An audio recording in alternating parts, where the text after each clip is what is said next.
All right. Light is actually the exact same thing that your cell phone uses to communicate with the cell tower. Right? Light is electromagnetic radiation. The thing that's different about light from all other electromagnetic radiation is simply that we can see it.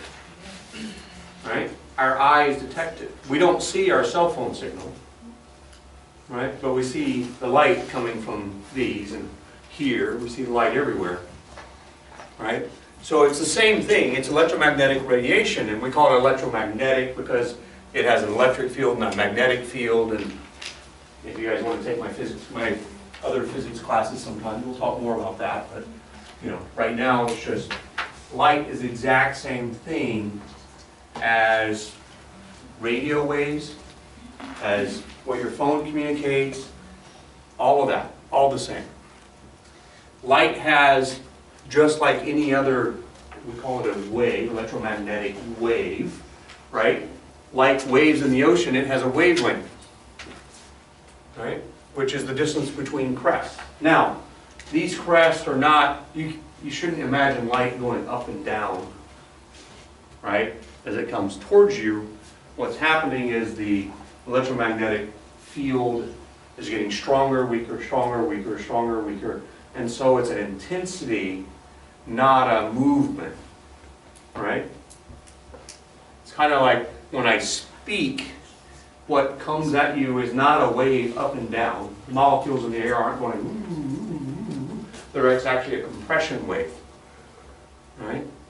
So it's a different kind of wave than we're accustomed to thinking of in terms of water waves, which are up and down.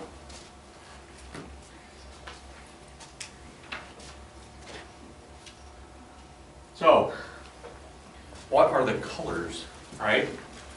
How long is a wavelength of light? So red light, which is at the low end of the spectrum in terms of frequency, high end in terms of wavelength, red light is about 700 nanometers. Who knows what a nanometer is?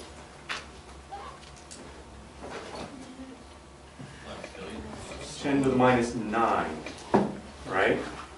So 700 nanometers. Oh, all right, I can't write it. 700 times 10 to the minus 9, right? Your hair, I'll give you an idea, most of us, my hair, well, my hair is probably thinner than most. So my hair is probably 100 times or 1,000 times bigger than that. Right? So, really small. Yellow, blue, and then violet, right? Violet is the shortest. Now, blue and violet on this end of the spectrum, we begin to, well, no, never mind. We don't need to talk about that. I did a project for the Air Force once on lasers and eye damage and stuff like that, so I was about to get into it. Worry about. All right, so light, white light that we see. You notice up there I had red, I had yellow, I had blue, I had violet. There is really nothing that is white light. Right? White light doesn't exist. There is not a single photon. Light comes in little packets called photons. There is not a white photon. White light is, if you take it and you break it apart, made up of different colors, right? That's why we get rainbows. This white light is made up of many colors. The way we see... I'm sorry, no, you can finish. I was just asking, so like, what about the fluorescent light bulbs? Like, they're white. So is that like a whole bunch of colors in? A whole bunch of colors. Yep. And fluorescent light bulbs, if you pay attention, they're bluer than these, which are yellowish. Right? So if you really look, they're a little blue, because they have more blue in them than red. These have more red than blue, makes them yellowish. So, And I could not find, I have a slide in here we're going to skip because I could not find my diffraction rating to show you how light splits into colors. But light splits up every time we see something. It's almost always a combination of multiple colors. Our eyes see what colors? Our eyes really only see 3 colors. What are they? Red, green, and blue. Right? Red, green, and blue. We have cones in our eyes that detect red, green, and blue, and we have rods that simply detect intensity, black and white. Right? And we construct from how much red, how much green, how much blue are we seeing. We construct all the other colors. There are actually multiple ways to get our eyes to see different colors. And then there's a fraction of the population, about 15% of the population, that sees a 4th primary color. I've not been able to find what color that is. They see a 4th primary color, and you will never be able to agree with these people on what color something is, because they see it differently. Are you on? And now I was just thinking about this thing that was trending on some popular social medias. Yeah. And it showed different, like, some people viewed this dress to be one color, and other people viewed it to be this other color, and it was like a big... Yeah, I wish I had the slides to show you, explain that to you, because I could show you and walk you through how our perception of color depends on the surroundings. Well, I actually saw, I couldn't see it change, but I actually saw something eventually that made me see it change, Yeah. like right in front of me. Yep. So our perception of color depends on the surroundings. We interpret what we're seeing as different colors, right? It's not an absolute. And it's something, if the room's a little darker, we see things as bluer. There are all kinds of things we do. Now, when we get into observations at night, I'm going to try and get hold of some red lights, because red light does not disturb our night vision. This is why whenever you see like pilots and flying at night, all their instruments are red, because it does not keep them from seeing in dim light. So what happens, it takes about 30 minutes for our eyes to become sensitive enough to see well at night. And then you pick up your cell phone and you check your email or your Facebook messages, and your night vision goes away, and you've got another 30 minutes to wait before you get it back.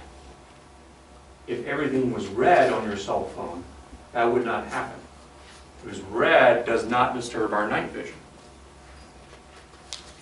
Any ideas about why that might be important? I mean, people could use that for, I mean, some people think this is stupid, but it's the first thing that came to mind, hunting, things like that. Think about ancient people sitting around at night around a fire, right? That's red. They can still see the surroundings because we adapted to where red does not disturb our night vision. So why doesn't somebody come up with like a way, like an app to download where it makes everything on your phone red?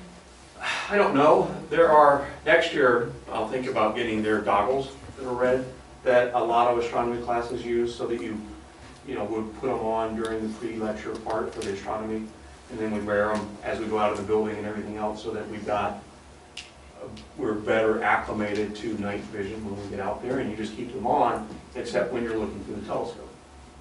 All right? So eventually I'll get to where I've got a bunch of those, and we use those all the time. That's one of the methods you can use to keep your night vision good, is to wear red goggles until you're out in the dark. All right, so how fast is light? Light is fast, right? Light is the fastest thing in the universe, as far as we know. Light travels at 3 × 10⁸ meters per second, right? That is,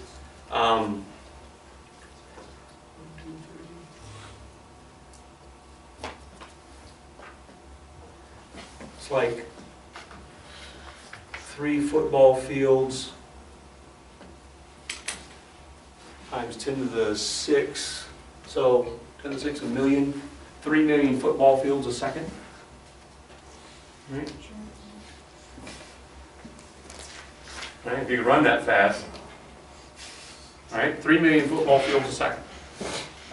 It took us a long time to realize light travels at all, right? that's so fast, it's really hard to measure. So you've got some problems, say, how far has light gone? So how far, if I flip on a light, and I wait a minute, how far has that light gone? 3 million times. Right, 3 times 10 to the 8th meters per second times 60 seconds, right? The distance it's gone is just its velocity times time. And if I want to know, if I shine a light at you and you've got a mirror, how long it takes that light to go to you and come back, I take twice this distance, right? Because it's got to go and it's got to come back. And I say the time is just that, double that distance divided by the speed of light. And that tells me how long it takes to go back and forth. In this case, not long at all, right? Really hard to measure. It's hard to measure how fast light is traveling with normal equipment. So what does the C stand for? Speed of light. Our standard C, right up here. Speed of light. So with the one below the D equals CT, you put 3.00 times 10 to the 8th. Meters per second, and multiply by the number of seconds. All right? And same with the bottom, so you would, You're looking for the Distance time, you divided put in by the distance and divide by it. Yep.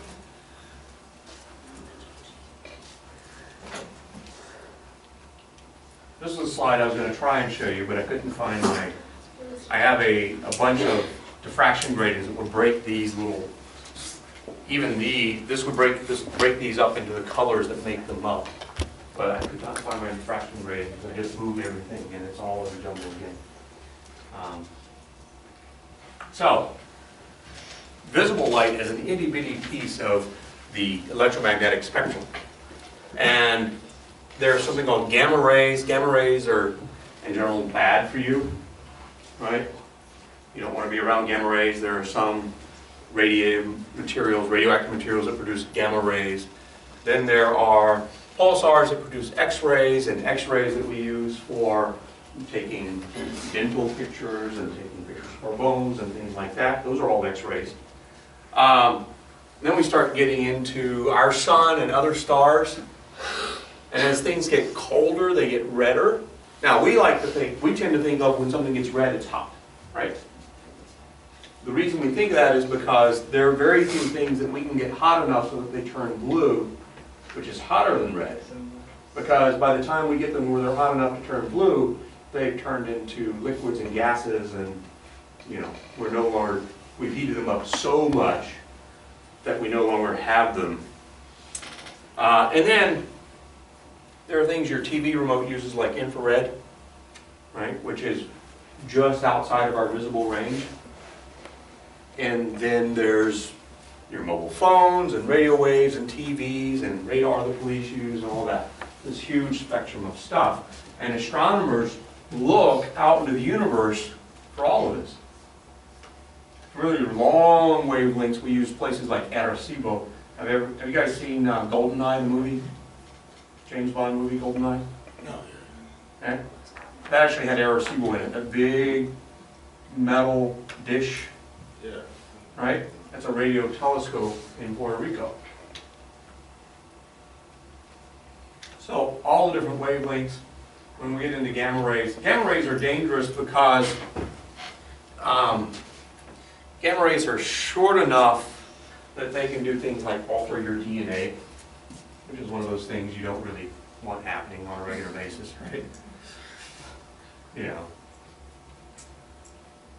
Okay. The other thing, talking about, heat, the heat of an object, this is from Wien's law, the temperature of an object you can get from looking at the electromagnetic spectrum coming off of it. And the electromagnetics, if you plot the electromagnetic spectrum, the intensity versus wavelength, right? If you plot it and you look and see where does it peak, right?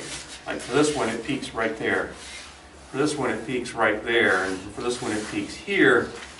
Well, you can use that peak in Wien's law to say what the temperature is in Kelvin. All right, and so you just stick in that wavelength and you get out of that the temperature in Kelvin. Now you have to remember, let's see, 500 nanometers, right?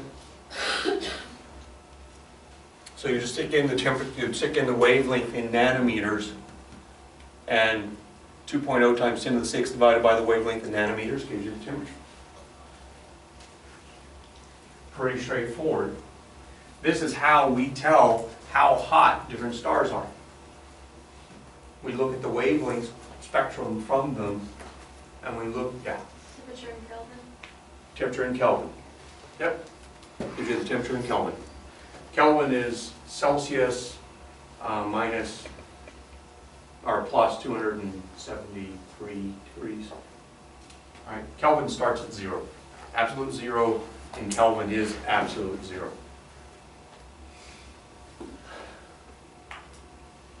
So we look at stars, we look at the spectrum coming from them, and from their spectrum we can tell how hot they are. Right? There are other things we learn from their spectrum. From their spectrum we also learn what they're made of. So different atoms give off different light. And your book talks about the energy of electrons around atoms is quantized, right? Okay, so here's what that means. You guys are familiar with things that are quantized, you just don't think about it that way. Where can you sit in this room? Right? In the chairs. Right? That's a quantized. It's not a bench where you can sit anywhere. Right? There are only certain spots you can sit in. And the thing that surprised us about atoms is we thought the electrons could be anywhere around the atom at any energy level, but it turns out no. The energy levels around the atom are not a bench, they're chairs. And so the electrons around an atom can only be at certain energies. Because of that, you know, if let's say we took these chairs and we spaced them out a little differently across as they went across. Right? And we took the next level and we spaced that out different from the first level, and we did that from level to level to level. And I just measured how far you moved when you moved from one chair to another. I could tell what energy level you started at, what chair you started in, and what chair you ended up in by the difference, by how far you moved. Right? If we spaced the chairs out in a particular pattern, whenever you changed chairs and told me how far you went, I could tell you what chair you moved from and what chair you moved to. That's what happens with atoms. When the electrons move, they emit light. And when they emit light, we know where they went from and where they went to. And the arrangement of the chairs is different for different kinds of elements. All right, so we can look at the spectrum and we can say, oh, that's copper, right? Because the spectrum agrees with copper. And we can say this is strontium because the spectrum agrees with strontium. So we look out at the stars and we can look at the patterns the light is in terms of the specific frequencies the light is at. And we can tell what materials make it up because every single atom has its own particular arrangement of chairs. Does that make sense? That's the easiest explanation of quantum I can come up with, right? And so when light gets emitted, it's because an electron went from a higher energy to a lower energy and emitted a photon. And then when light gets absorbed, it can't be absorbed at inner energy. It can only be absorbed at an energy that moves you from one chair to another. Right? So there are photons that will just pass right through a material because it doesn't absorb that energy.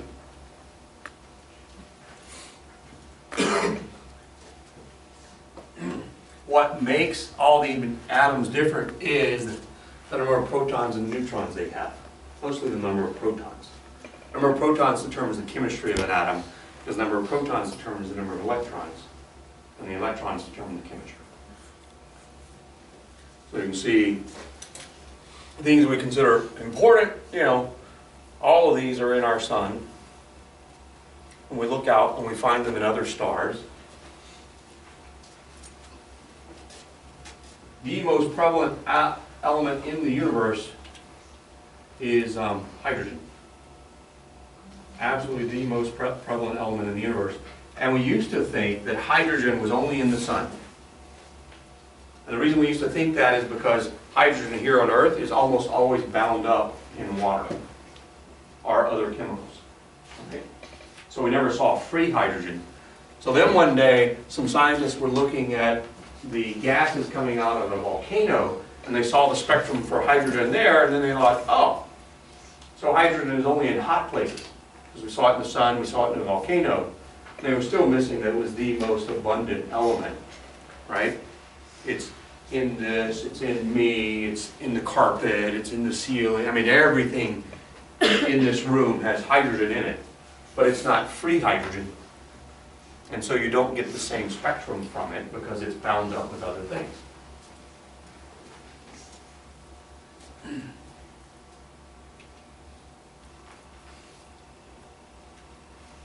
This we kind of talked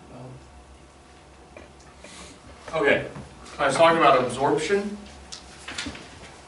We often measure the properties of stuff between us and stars based on what that stuff absorbs.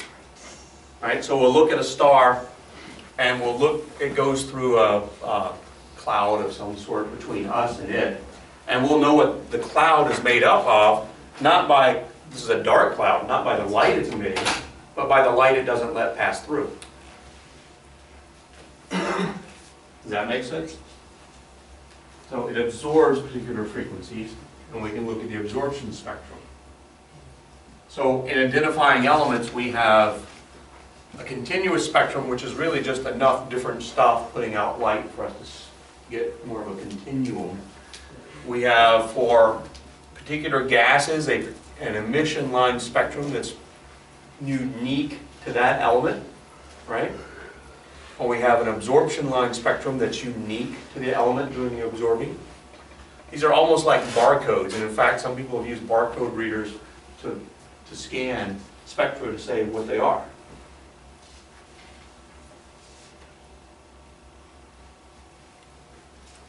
This would be another look at, how we look at the wavelengths and we figure out, oh, this is really bright here, that corresponds to OH. This is all carbon, right? We've learned through experimentation what the spectra for different elements looks like. And we use that all the time in looking out at the stars. Now, one of the things, let's see, I'll back up in a second.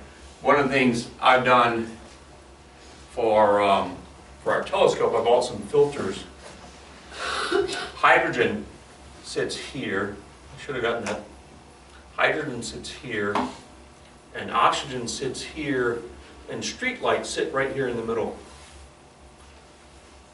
So most of the things we look at in the stars, hydrogen and oxygen are the two most important elements we're looking at. And so I bought a filter that filters out the middle where the street lights are, so that hopefully the street lights won't be as big a deal when we're looking at the stars. Right? We might be able to see a few planetary nebula that are hard to see otherwise. But this is what our atmosphere does to us. This is a good thing on this end. It absorbs most UV radiation, right? Which is really good for us because UV radiation is bad for us, right? And then it absorbs, there's an infrared window, they call it. It absorbs in the mid-range, and then it lets radio waves through, and then it blocks really long wavelengths because of the charge in the atmosphere.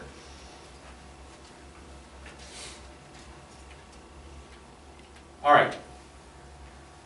Another really important thing when we're observing stars is we know what a spectrum looks like from hydrogen. And so we'll look at a star, we'll look at the hydrogen lines coming off of it, and they'll be off a little bit one way or the other because they're Doppler shifted. Do you guys know what a Doppler shift is? You've heard it. You've never seen it, but you've heard it. So when a fire truck comes down the road at you, what does it sound like? It goes, right? That's a Doppler shift. And it starts off sounding high because why? It's putting out a pulse, right? If I'm here and I'm going boom, boom, boom, boom, and you imagine when I go boom, there's a little wave that's going out, right? Boom, boom, boom, right? But now I start walking towards you, boom. The next one is closer than it would have been when I put it out, right? And so because of that, when I'm coming towards you, the waves are closer together. Because I start the next, because I'm following behind the one I put out, and I start the next one.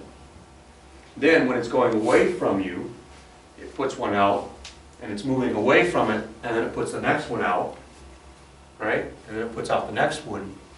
And so because those waves are then farther apart, the tone goes down. So when it's coming towards you, the waves are closer together, the tone goes up. When it's going away from you, the tone goes down. Same thing happens with light. Anybody ever been pulled over speeding?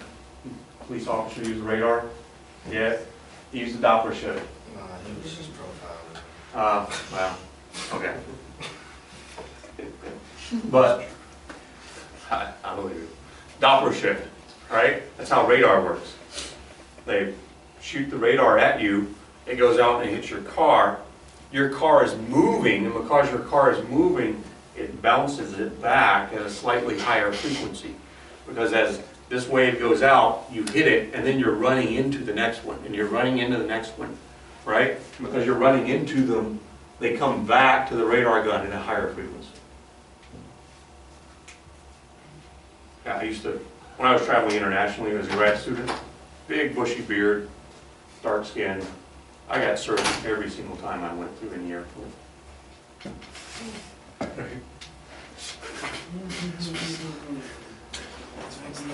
Every time. I knew it was going to happen. My worst was in Germany where they had machine guns and they kept watch on me the whole time I was on the airport. I'm just an American grad student in Europe. I was tan and everything. And they had a water cannon waiting for me when I got to get on the plane. I was like, really? Right? I mean, really? You got a water cannon here? You think I'm going to make trouble? Yeah. Water can. It's like a, it's meant for knocking people down. It's like a fire hose on steroids. So it's mounted on a truck with a big turret, and you can just knock people down with it. I'm not just okay. That's a water cannon. So I stepped off the bus to get on the plane, and there's a water cannon pointing right at us. And I'm like, The big round nozzle. yeah. I'm like, really, guys? That was my worst trip. But so we do the same thing with light, right? And so we look out at the stars, and if the star looks a little redder, then it's moving away from us. And if the star looks a little bluer, it's moving towards us. Right? Redder, moving away. Bluer, moving towards us. We call this red shifted or blue shifted. And this is how we actually look out at the stars around us and the galaxies around us, and we can measure which way the galaxy is spinning, right? Based on the part of the galaxy coming towards us is blue shifted, the part going away is red shifted. We can measure how fast all the galaxies around us are moving and get an idea of how fast they're receding from us. It's a big part of astronomy these days because it turns out the universe is expanding, right? And so we have to measure how that's happening. The universe is expanding in ways we don't quite understand yet. It's almost like we live on the surface of a balloon, and the balloon is blowing up. So even without doing anything, places are getting farther apart,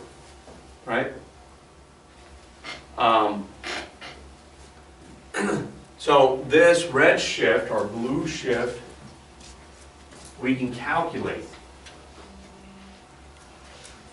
So when your car is headed at me and I shoot you with my radar gun, right? The velocity, so here's an important dimension. Important to remember.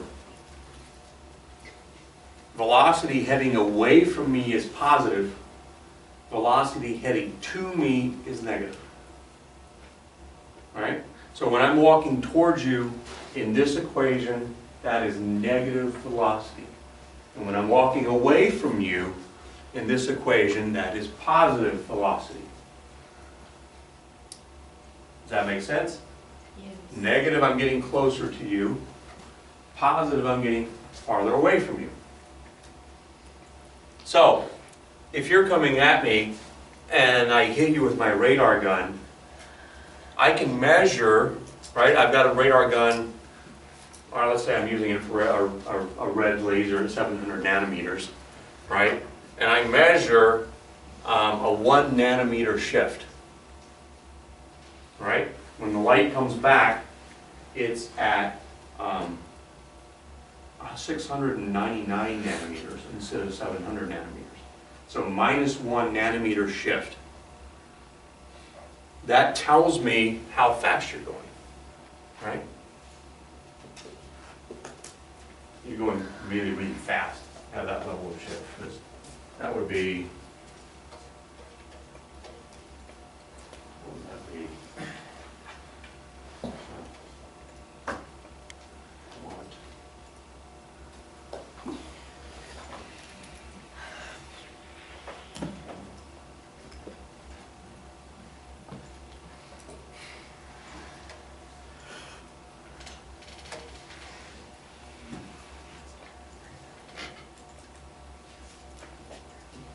So the speed of light is 3 times 10 to the 8, right? And if I measure a -1 nanometer shift, that means, and I'm using a 700 nanometer laser, that means you're coming at me at a velocity that is this times the change divided by the frequency I was putting out.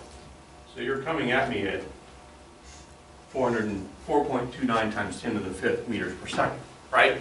Now that larger shift is unrealistic for a car, but that's how you use this equation. Or if I know your velocity, and let's look back at the equation. If I know your velocity, if I know that you're coming towards me at there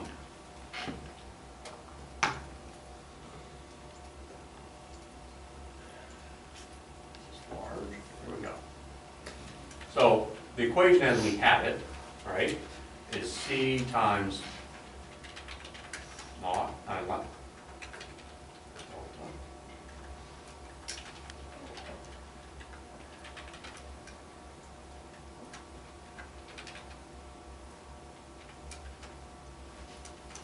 Alright? But if I know your velocity, I want to know the change in frequency.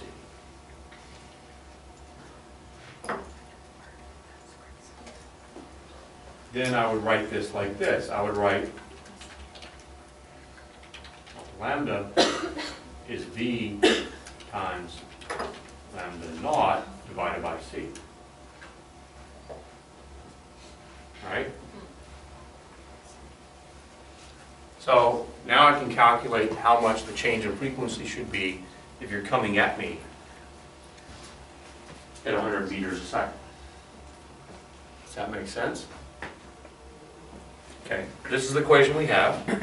The velocity is the speed of light times the change in wavelength divided by the wavelength that we start with. Right? So if we start with 700 nanometers, that's here. The change in wavelength we had in the problem before was -1 nanometer. That's there, and there's the speed of light. Now I'm saying if I know my velocity, right, my velocity times the wavelength we started with, divided by the speed of light, tells me the change in the wavelength. Right? The change in the wavelength is just the velocity times the initial wavelength divided by the speed of light. Does that make sense? Right?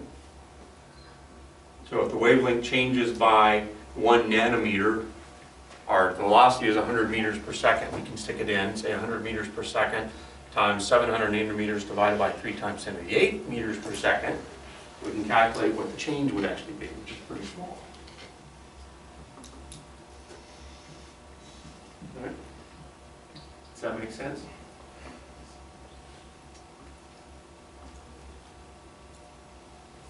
Yeah? Kinda? Maybe? A little bit?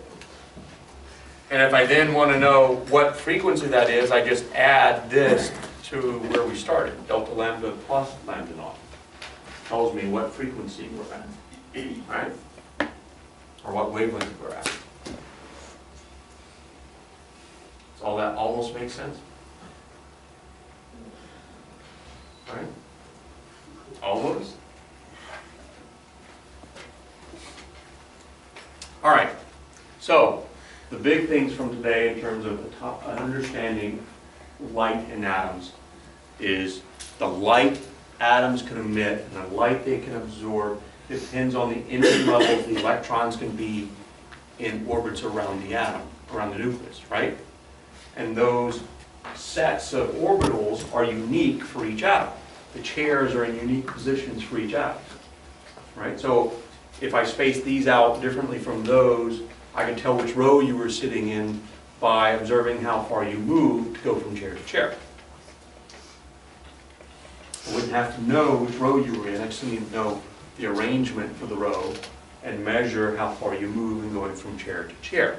So the electrons are quantized in that they can only sit in certain chairs.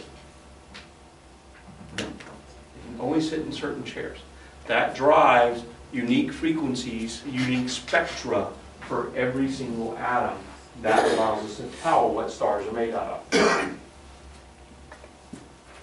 Right, and our own sun, let's see if I have that in here.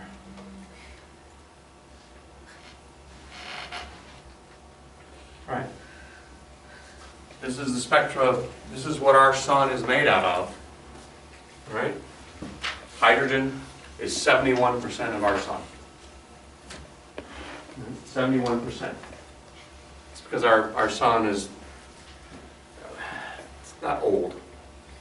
Right? This goes down in time. Helium is 27%, carbon just 0.25%, nitrogen 0.08, oxygen 0.65, neon 0.13, silicon 0.06, iron 0.14. Slowly as our sun ages, and we'll get to this later in how stars evolve, slowly as our sun ages, this will go up. Got a little bit of gold, a little bit of uranium.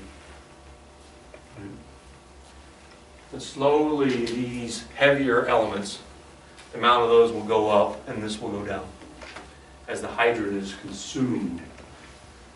And it's consumed by converting it into helium. And helium is consumed by converting it into heavier elements. Right? Like pushing the atoms together. All right, questions about today? Can we go back to that slide where it has, like, what each symbol in the equation means?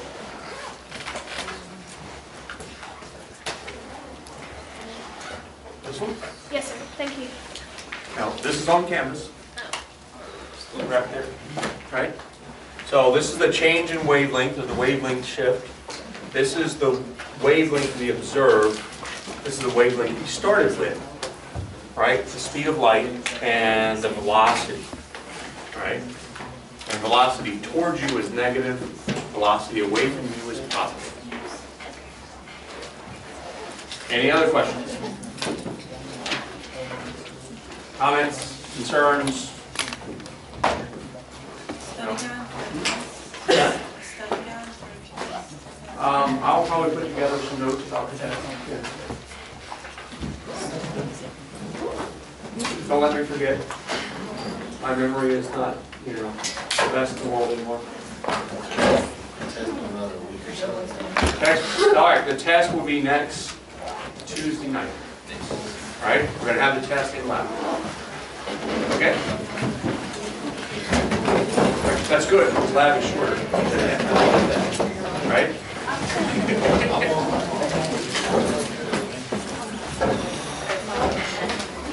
Where are you going? Yep. Got free homework if you have it. If you don't have it here with you, turn it in at my office sometime today. No lab tonight. Nope. I did not. I didn't look for the night.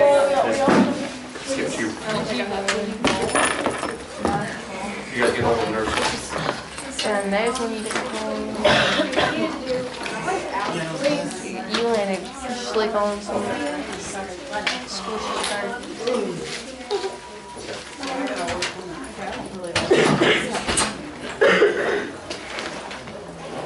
Thank you for your help. You're welcome. I did them too.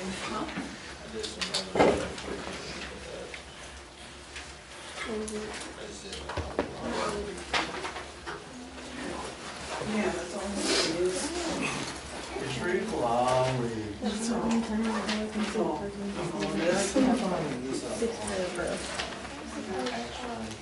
This is the one that is chapter 3, and it was like the exact same thing as the. I bet you already turned it in. I turned mine in. I'm pretty sure she did, like she did the shaking and everything. I don't know the difference between I just think I'm gonna have So, yeah, I don't know. so everyone makes sure that, you need to do this, this, and this, and the EMTs were like, no. EMTs. Yeah, they did, but they didn't take her to the, just making sure we do as I could over this. Is that it?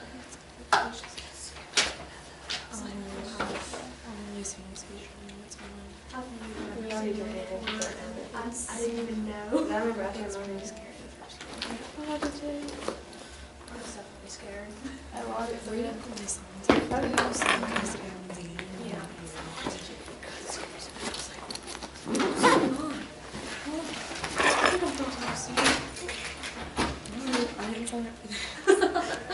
Yeah, that's basically how it was.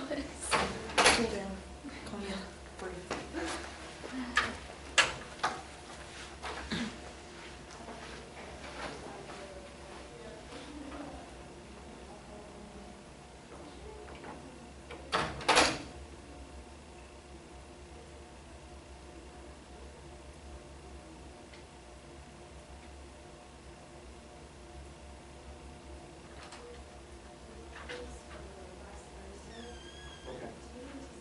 Did I mark you out? Okay. Good enough. Yeah, sending me an email ahead of time carries a lot more weight than an email after. And so anytime students send me, yeah, that's, anytime I get an email ahead of time, I'm like, okay. Okay. If I'm not there, just slip it under my door.